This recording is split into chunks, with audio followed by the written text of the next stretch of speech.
Shalom saudara terkasih, salam jumpa bersama saya Romo Amai Mesce dalam RSM pada hari Senin biasa pekan yang ke-32. Selamat mulai pekan yang baru dan semoga dalam pekan ini Anda senantiasa mengalami dikasihi oleh Tuhan dan tentunya terutama segala rencana harapan yang hendak diselesaikan dalam pekan ini dapat berjalan dengan baik dan lancar dan sukses tentunya. Saudara, hari ini kita mendapatkan inspirasi dari firman Tuhan, beberapa nasihat dari Yesus kepada murid-muridnya, pada rasul-rasulnya. Setidaknya ada 3 nasihat yang kita dengarkan dalam Injil hari ini, dari Injil Lukas pasal 17 ayat 1-6. Yang pertama adalah bahwa Yesus menasihatkan murid-muridnya untuk waspada terhadap adanya penyesatan. Yesus katakan tidak mungkin tidak akan ada penyesatan, tetapi celakalah orang yang mengadakannya. Penyesatan itu dapat terjadi karena orang-orang mau untuk mengejar kepentingannya sendiri dan mengorbankan orang-orang lain yang ada di sekitarnya. Dan bahkan orang-orang yang dianggap tidak memiliki pengaruh apa-apa, atau orang-orang yang dianggap tidak memiliki kuasa apa-apa, atau orang-orang yang secara ekonomi ataupun secara sosial terasingkan atau tersingkirkan.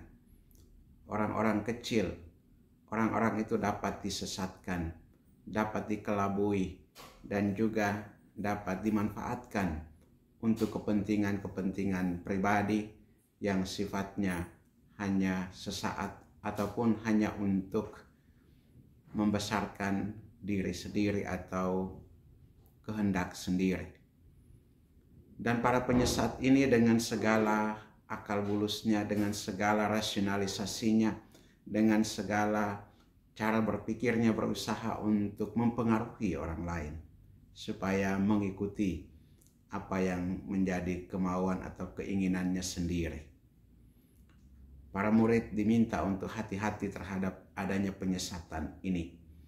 Dalam konteks zaman sekarang juga penyesatan dapat terjadi dari orang-orang yang pandai beretorika, beradu debat di media sosial misalnya.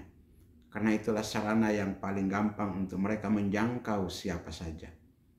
Hati-hati terhadap penyesat-penyesat yang berusaha mempengaruhi iman kita. Hati-hati terhadap penyesat-penyesat yang berusaha untuk mengarahkan kita untuk menyangkal iman kita. Yang berikut nasihat adalah yang kedua adalah supaya jaga diri. Supaya para rasul menjaga diri. Kita juga tentunya dinasihati untuk menjaga diri. Karena itu menjadi satu kekuatan kita, yaitu dengan kemampuan diri kita, dengan kelebihan yang kita miliki, kita jaga baik-baik untuk kepentingan banyak orang, tapi juga jaga diri terhadap segala ancaman dan mara bahaya yang barangkali datang menghampiri kita. Menjaga diri dan perlu untuk waspada terhadap segala situasi yang ada di sekitar kita. Nasihat yang ketiga adalah mengampuni. Jika saudaramu berbuat salah kepadamu, ampunilah dia. Ketika ia datang menyatakan penyesalannya dan meminta maaf, maafkanlah dia, ampunilah dia. Dan jika ia berulang kali melakukan kesalahan dan berulang kali juga ia datang untuk meminta maaf, meminta ampun, memohon ampun, ampunilah dia. Mengampuni itu memang menjadi suatu tindakan yang membebaskan diri kita. Ketika kita mengampuni, maka kita melepaskan jiwa kita, melepaskan batin kita dari pengaruh atau ikatan orang lain. Ketika kita mengampuni, kita tidak ada masalah apapun. Tetapi ketika kita tidak mengampuni, kita mengikat persoalan itu dengan orang yang bersalah pada kita. Maka lebih baik seberapa kali pun ia berbuat salah dan ia menyatakan menyesal, ampunilah dia dan berilah kesempatan senantiasa untuk dia memperoleh atau berusaha untuk bertobat. Dan ini menjadi sesuatu yang agak berat bagi para rasul. Karena itu mereka mengatakan, Tuhan tambahkanlah iman kami. Karena memang pengalaman manusiawi belum akan bisa sampai ke sana kalau kita tidak punya iman yang cukup kuat.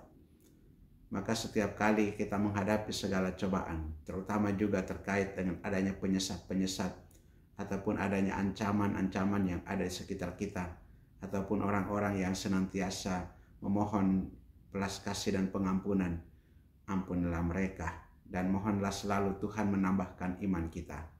Tuhan tambahkanlah iman kami dalam menghadapi setiap percobaan dan ujian hidup yang ada. Perkataanlah yang mau kasih dan tinggal atas saudaraku, Bapa dan Putra dan Roh Kudus. Amin.